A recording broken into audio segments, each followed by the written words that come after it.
जो मैं पढ़ रहा हूं उसको समझिएगा।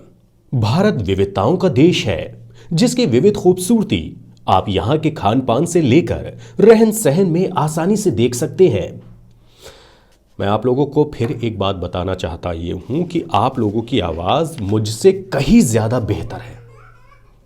मेरे अंदर शायद एक खास बात यह है कि मैं कैरेक्टर को बहुत अच्छी तरीके से समझ लेता हूं क्योंकि मैंने उसकी पढ़ाई की है, जाहिर सी बात है।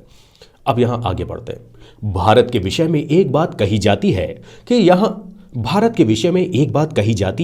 कि यहां हर 100 किलोमीटर पर क्षेत्र की बोली व हर 300 किलोमीटर पर भाषा में परिवर्तन हो जाता है।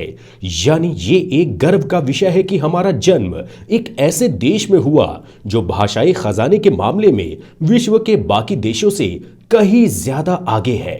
अब यहां पे फिर वही बात कि खजाने, यहाँ पे खजाने लिखा हुआ है लेकिन वो जान करके हम लोगों ने इस स्क्रिप्ट में एरर किए थे और खजाने हैं, ठीक है। खूबसूरती लिखा है बट उसको खूबसूरती नहीं पढ़ना है, खूबसूरती पढ़ना है। खूब यानी कि खे, और ये खे वाली एक्सरसाइज मैंने आप लोगों को दी है, आप लोग करिएगा।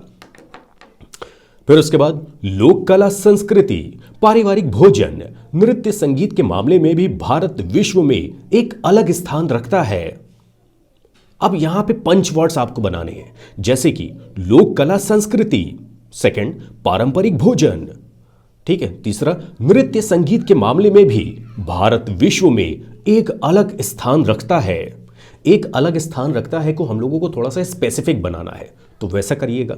फिर उसके बाद इसलिए भारत, अब यहां पे इसलिए भी पढ़ा जा सकता है, इसीलिए भी पढ़ा जा सकता है, लेकिन इसीलिए नहीं होता, इसीलिए उसमें हल्का सा एक हा का साउंड आएगा, बट आप लोग इसलिए पढ़ दीजिए, वो भी ठीक है। इसलिए भारत पूरे विश्व के चुनिंदा सबसे खास देशों में गिना जाता है। अब हम लोगों ने यहां पे किया है खास, लेकिन उसको पढ़ना है खास, ठीक है। खास, खा खे, खास आएगा। खास देशों में गिना जाता है।